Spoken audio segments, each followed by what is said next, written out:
All right. I know this is not the usual day that we do interviews. Don't worry, there's still another interview on Monday. But today we have a, special guest. We have author Damien Hunter. Okay? So, tell us a little bit about yourself, say hello to the crowd and things like that. What you can tell us anyway. Yeah. Good morning, Joshua. Thank you for having me on. I am. I've wanted to be a writer pretty much all of my life. Uh, I think I announced to my mom at age 13 I wanted to be a novelist. She quickly disabused me of the starving artist notion. She's like, "Well, I hope you plan to get a day job because I'm not supporting no starving artists." So yeah, I got that was a quick wake up call. When I'm, in my free time, I do a lot of reading, both fiction and nonfiction, political thrillers, biographies, military history. I love detective stories, crime thrillers, and of course, spy novels, which is the genre that I write in. So my taste is a little bit eclectic. I like to do travel when I can afford it. I've been to Paris. I spent some time in the Caribbean, in both the Bahamas, which I loved, and the Dominican Republic, which was interesting but a little sketchy, much hotter. I mean, well, you can tell in certain places, if you just don't feel safe, then you're probably not. Right. So the Dominican Republic, I was in a controlled environment. I was in a, what was it? One of those all-inclusive resorts. And I did not stray off very far from the grounds of the resort about 95% of the time I was there, unless I was with somebody who was a native. So, you learn the ropes when you do foreign travel in that sense. Okay, gotcha. But yeah. All right. So, all right, we got a traveler, and we have somebody that writes. I don't know the terminology for it. It eludes me right now. But someone Well, that's more into the incognito side of life, if you get the because I grew up, watching the James Bond movies. I was especially impressed with Sean Connery. I loved the TV show Mission Impossible. So the spy genre really kind of resonated with me at an early age. So that's the genre that I'm in. But I always was thinking, like a lot of kids, well, where are the black people in these movies? Right. And so my take on it is I have an African American secret agent who is aware, who's breathing, who's political, and very often as an agent of the U.S. government in the intelligence community, he may be asked to do things that go against his moral code, go against his conscience. And so part of the appeal of this character is dealing with that friction, that inner tension, and how does he navigate that? What does he do as a result? Okay, got you. Especially right, especially if you're in a country that's a majority people of color, got you. and you're being asked to do underhanded, nefarious stuff. Okay. So, what inspired your first novel? Like, what was? I mean, you kind of went into it, but like, what inspired your first novel? If you can go back and like remember, what was it that was like, oh, this is gonna be it? Like, what was the thing that got you into it in the first place? The character himself, the character came to me in a dream when I was about 17. And I started writing it a few months later at age 18. I was still in high school at the time. Right. And at that time, I seriously into the spy genre. I was, reading the James Bond novels. I had, discovered all these older TV shows, The Man from U.N.C.L.E., the Mission Impossible, which I had been watching when it was on air new. So that is really what did it. But my take on it from day one was, what would happen if you put a black man in this situation, and how would it be different? And it started off as just, let me just write an adventure story with a black character. But then because I'm such a political person, inevitably it turned into, okay, well, what's going to happen when he's asked to do this? Because Right. that's likely to happen. So, what does the brother do when, he's asked to spy on a native guerrilla leader who's trying to liberate his people? How does he react to that? Does he filter the information? Does he refuse to do certain things? Is there certain things that he decides on his own? I'm going to hold back because I'm not really even comfortable in him asking me to do this. So Right. that's the spin that makes it different. There's an internal war going on with him almost from the beginning. Okay. I got you. I got you. So, how do you come up with characters? Are they spontaneous or meticulously planned? A little bit of both, mostly meticulously planned. This last novel, The Majinega Missiles, so many of the characters are out of my life. They are people, and they're slightly different, but they're modeled on real life people. For Mm. example, there's a character named Roberto Avelar. Is the My agent goes down to the Central American country Majinega. He's posing as a left-wing journalist, so he's got to get onto a newspaper and on a freelance basis write for that paper. And in the course of that, after news stories that inflame the government against him, that's part of his assignment in order to gain credibility with the guerrillas. Get down there, write these inflammatory stories, piss off the government, come to the attention of the guerrillas. That's like phase one. And the guy that hires him is this wealthy publisher named Avelar. And Avelar has a penchant for older, classic cars. And they may not be classic to you and me, but they're classic to him.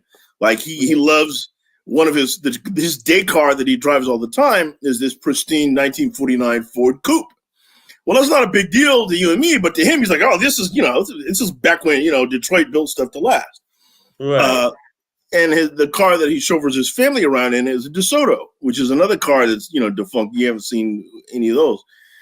They went out of business decades ago. And then at one point, Leighton borrows from him a Fiat two-seater sports car. So, the inspiration for that character was a guy that I used to work with a similar name, and he's the one who actually taught me to drive a stick shift. Right. And he had this cherried out BMW 2002. It was the 80s, so he had the BMW 2002 with the custom speakers, and it was a chick magnet. And he had a different girl on his arm every time I saw him, and he taught me to drive a stick because I had just bought a car that I did not know how to drive, Right. and which actually was a Fiat. And he's like, man, no problem. Come on, you could be driving by the end of the day. So he was the inspiration for that character. And there's many Okay. other examples, but that's just one. Okay, I got you. I got you. That's interesting. I mean, when you live a full life, it's kind of easy to get characters. Like, oh, shoot, Exactly. that And one at this time, age, uh-huh. yeah, I'm almost 60. At this age, yeah, I got a much, richer canvas to draw from as opposed to when I Right. first started writing at age, 20, well, actually 18 to 30 is when I really began to write. Right. Got you. But it's different now. Uh-huh.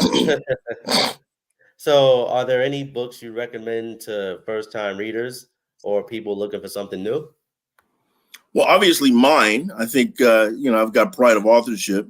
Right. If, Got you. if you want something new and different, there are not many novels out there that talk about a black spy. That's number one. But in Right. terms of things I've read that I really enjoyed, if you're into the spy genre, some of these guys are out of print. A lot of the best stuff is written by British authors. Adam Hall, Eric Ambler. Adam Hall did this book is called The Ninth Directive. And his spy is extremely quirky. If he didn't have that as his day job, he might be in a mental ward type of thing. Another classic is Charles Macari, who wrote the Mirnik dossier. That is an absolute classic Cold War spy thriller.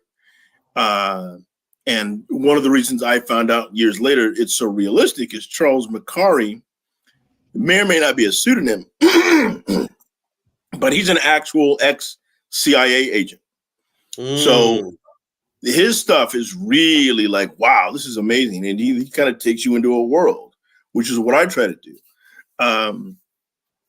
And if you're into crime thrillers, one of my favorite crime authors is a British author called, her pseudonym is P.D. James. And she wrote things like The Black Tower and Cover Her Face. Cover Her Face is a really fascinating murder mystery, and you absolutely will be stunned at the ending. That's all. I'll leave it at that. So she's really good on plot twists and whatnot. So that's just one example. Eric Ambler is long dead now, but he wrote one of the things that jumps out at me. He wrote is called Passage to Arms, which is there's a British agent and he's involved. He becomes involved with people who are smuggling weapons in the Far East.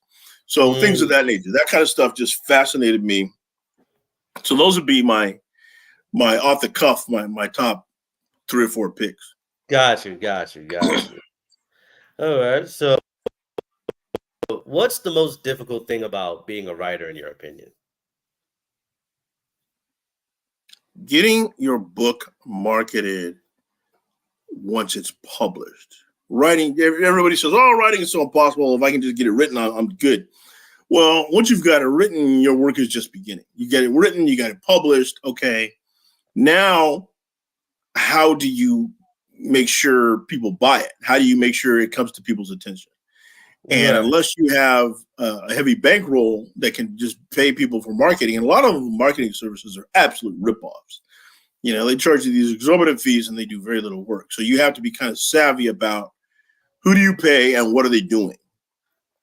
So you got to do your homework on that and have, talk to other authors who've had some experience, talk to people in the industry, the publishing industry, if you can, and get a sense of what works and what doesn't work. Because a lot of people will, give you this, glitzy brochure, and in reality, you're not getting much substance, and you're paying through the nose. So the marketing is, which is why I was interested to do your podcast. So the marketing is the toughest part, partly because books have so many other forms of entertainment to compete with as opposed to 25 years ago. Right. You got Netflix, you got live streaming on Amazon, you got Hulu. There's books on tape. A lot of people reading in and of itself, in my opinion, is on the decline because folks tend not to want to take the time to read, for God's sakes. But there's obviously there's sports, there's other things folks can be into. But if you just want to sit down and be sedentary and be entertained, you have so much more to choose from now than you did 25, 30 years ago. And books now have to compete with that. So that's part of it. So it helps to market your book in a venue where people are going to see it if they're, on their cell phone or they're browsing the internet or what have you. So part of that has to be media marketing in the sense that it's current. It's the media people are actually looking at now. It's not magazines. Right. It's not catalogs so much. It's what they see online or when they're on their smartphones. Right. Okay. Gotcha. Yeah. So that to me is the absolute hardest part. When I was younger, I would have said, A, getting the book finished, or B, creating believable dialogue. But I've got those things licked at this point. Now it's like, okay, how do we get it out there? Right. I got you. Yeah, marketing is always a pain in the ass. It's just like, oh yeah. Ugh. So, what is your process to completing a work? From outline to final product. It varies. The Mudgenega Missiles was unique in that I had the rough outline of the story, but I didn't have in my head, but I didn't have a lot of the details. A lot of the details as I began to write the plot started to drive itself. The characters, once you create them, if they're any good, they're going to take on a life of their own. They're going to help drive the story because they may surprise you with agendas and ideas of their own. And it kind of, okay, well, given that this person, doesn't trust the head of the secret police, and he's the commander in chief of the army, how is he going to behave? That kind of thing. It really took on a life of its own.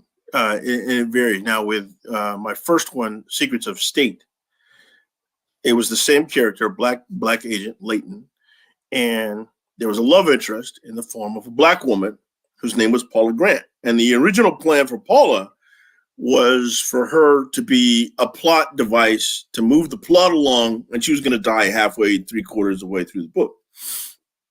Well, that didn't happen. Paula came to life and took over. And, give you an example with Leighton, when I tell him to jump, he says, how high? When I tell Paula to do something, it would be, back talk. No, I don't think I want to do that. Well, here's why that's a stupid idea. No, what I really need to do is X over here. I'm not doing that. That doesn't make any sense. So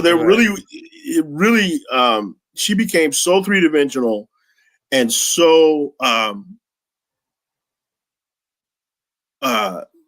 just alive that she became the strongest character in the book, which I assure you was not my plan, but that's what happened. The sister took over. As sisters will do in real life. But it was a better story. And I just, and I was struggling with this whole dynamic with her.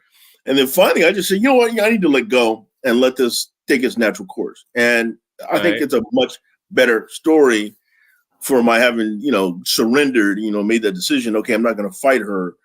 Let's let her do her thing. Right. I didn't have that experience with any of the characters in the Majinega Missiles. So that, again, every book is unique. But there's a few where, excuse me, I will have the entire plot outlined from beginning to end, and I'm literally just following a roadmap. Majinega Missiles was not like that. Secrets of State was like that to a degree, except with the fact that, Paula became three-dimensional and really began to drive the story in ways that I hadn't anticipated. So it varies. It really fluctuates because, again, every story is different. Okay, I got you. I don't know. I mean, yeah. I mean, I don't think I've ever had that experience with any of my characters. Because it's like, for me, I know what I'm willing to write, how far I'm willing to go with it, and what I'm just not gonna do. Like, if that I'm was more. And like I know that there's a point in the story where it's like, wait a minute, if I go this route, it's gonna take me an extra 10 pages just to naturally work around it and then get back to the track that I'm on. I'm just like, you're creating work for yourself. The Majinega Missiles was like that for me. It was more, I'm running the train. The train has a schedule. We're going to hit certain points, and then we're going to get to our end destination, and then we're done. Majinega Missiles was like that to a degree. Right. There were things that I decided to add and embellish as I went along, so it turned into a longer story in the end, but I think it was a richer story for the things that I added. But again, for the most part, it was like that. I was the conductor and the engineer. I was in control of it. Right. All right. Gotcha. So, but that's not always the case. Sometimes, the story will take over, or one or two of the characters will rebel and they want to do their thing, and it's different sometimes. Right. Gotcha. So what's one thing about being a writer that, absolutely drives you up a wall? That's just like, like, damn it. Like what? That was one thing that kind of writing. I like to, people tell me my writing is very visual, and I like to create a world for the reader to step into. And so I try to make it as realistic as possible. One of the things that drives me up the wall is I want, which is part of the reason I'm so interested in travel. I want to, for example, create a chase scene through a train station in Vienna, Austria. Well, I've never been to Vienna, Austria. And if I want to make it realistic, I got to roll up my sleeves and go to the library or get online and do some research. Right. And that is frustrating. It's fun in the course of doing the research, but it's frustrating in that I don't just know automatically because I haven't been to that particular place. Right. And I can't write about it realistically with authority just out of my head from memory. I have to go do the homework. That bugs the hell out of me. Or I want a chase scene to go into a sewer. Well, if I'm trying to be realistic, is there a sewer in this part of this city? And what does it look like? How do you get in?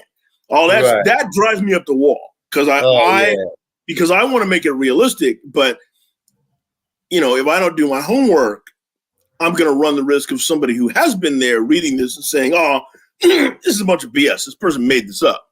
Right. As opposed to, "Wow, your book was really realistic." Any author would much rather hear the latter. Yeah, gotcha. That part is bugging me, but because I have an active imagination, and a lot of my stories just come out of things that I think up or a new story that I read, and then I take it and run with it and take it to another conclusion. And when that happens, you wind up, your mind goes in places and to geographic locations if you're trying to write something realistic that you have not experienced, but you can imagine. And that there's that frustration, that gap between imagination and actual life experience. That is, if I could boil it down to a few words, that's what it is. Right. Which is why I do not write nonfiction. They say write what you know, whatever that is. Yeah, this is why I write fantasy. I mean, I do write nonfiction, but like I write sort of philosophy. Because philosophy is just like, it's mostly internal, and you're just, expressing your thoughts about topics that you have experienced and the things you've seen in life, So yeah, it is like stick to what you know, stick to what you've seen. Don't try to go all the way over the other side of the world. You don't know what's going on there. So, Yeah, and that's sort of the conventional wisdom. And I kind of just reject that. But because I reject that, the onus is now on me. Okay, well, then you make it realistic. You better do your homework. And Secrets of State, which was the first one, it was set in Costa Rica. Right. I've never been to Costa Rica, but I invested a lot of time and energy, and in some cases money, learning about Costa Rica. And so when the book came out, people that have been there said, "Yeah, you got it right. This is what this is." Little details like it's tropical climate, it's extremely humid, and you got a fair amount of farming going on, and the farmers to deal with the climate, they will not only strip out the upholstery, not the seating, but if there's quote carpet on the floor inside the truck, they rip that out because it's only going to rot anyway. Right. And they will go so far as to take the doors off of the pickup trucks just to make sure there's ventilation going through there because it's just too damn hot. And it helps keep down the humidity inside the truck. So things like that. Okay. I depicted that, and somebody say, "Okay, you nailed it," because that's what they do. Right. Okay. Gotcha. And it only came up because at one point, the character Leighton, he hotwires this old Datsun pickup and steals it basically because he's trying to escape from a manhunt. Right. Okay. So, what does being a successful writer look like for you? What type of life do you want to live as a writer? Well, I heard someone say, and I think this is like perfect, if you think, when you publish your book, okay, now I'm going to run out and buy my Porsche or my Ferrari. That's not going to happen. Just forget about that. You're not going to get rich. And I think most of us don't write for that, particularly if we're writing fiction. So success is, I'm still trying to find that out because I don't consider myself successful yet. I'm a published author, so there's a certain degree of success just from that. But Right. in terms of, your book, seeing your book in the bookstores when you go there, that's to me a level of success. Um, Being able to host, appearing at book fairs, being a scheduled speaker at a book fair, um, being able to hold, readings. To me, those are hallmarks of success simply because you get some interaction with your reading audience. You get feedback that's more or less immediate. And that to me is important. So that, because I didn't do this, I didn't write any of these stories to make $1 million.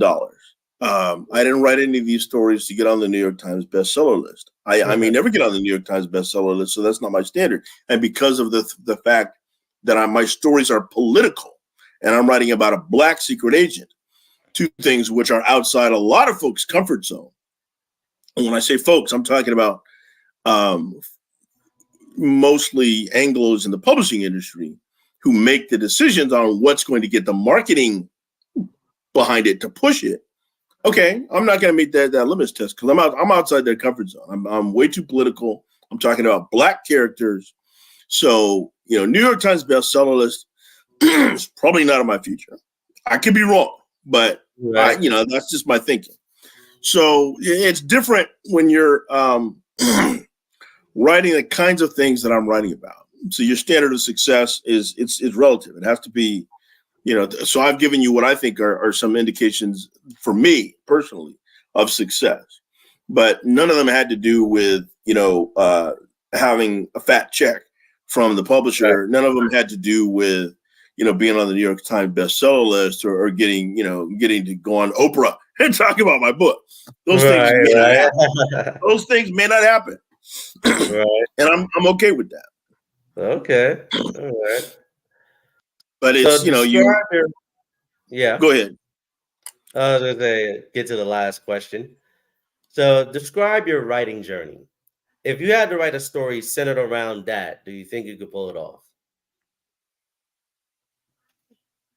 Yeah, I don't know that it would be something people would want to read, but yeah, I could do it.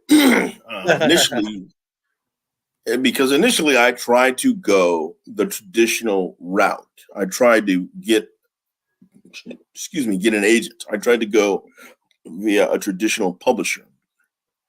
And I got rejection letter after rejection letter after rejection letter after rejection letter. And a lot of it again is there's bias out there. There's bias against black characters to a degree. But if it's a black character and the subject matter is remotely political, good luck, is what I found out. And I don't mean political in the sense that he's out there, talking about, down with the Republicans or whatever. It's more like an oblique critique on American foreign policy. What are we doing in other parts of the world and why? And, for example, Secrets of State is my character is the assassin who is sent to kill a Texas oil baron who's vacationing in Costa Rica. Now he's told that you got to kill this guy because he's gotten into arms sales and he's illegally selling weapons to terrorists and, God knows whoever's got top dollar. The real reason is he's developed a synthetic fuel that threatens the global petrochemical industry. And he's made it clear he's not going to share this formula. It's actually, unlike a lot of synthetic fuels, it's economical. It costs him way too much money to do the R&D required to develop it. But he's done that by smuggling drugs to finance his R&D. But now he's got the fuel. It works. It's effective. And it's a real threat to the existing order. Okay, we got to get rid of this guy because we can't have that. The petrochemical companies, sort of an international conglomerate, decide you got to go. So my guy gets sent, and he does not realize that he's actually on a rogue assignment. This assignment is not officially authorized by his government, but there are other powerful interests out there who can write fat checks who have made it happen nonetheless.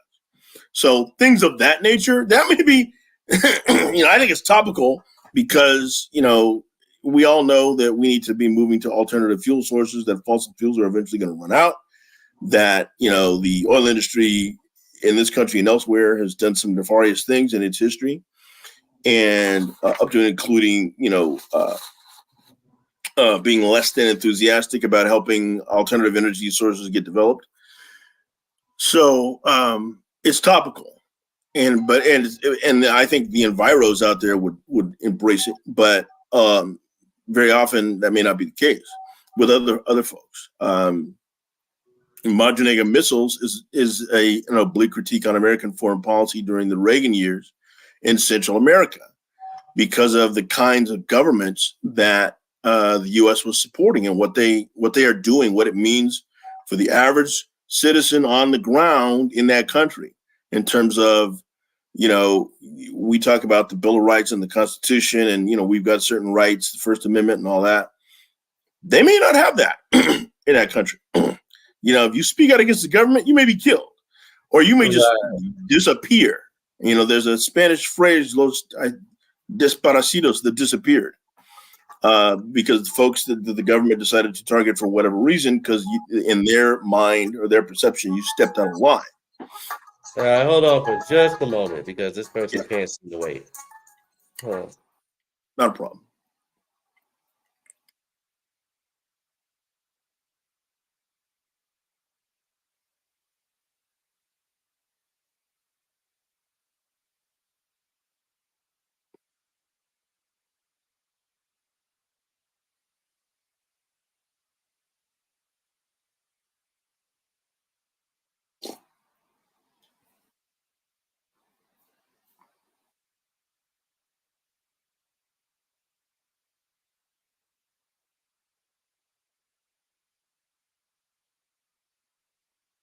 All righty.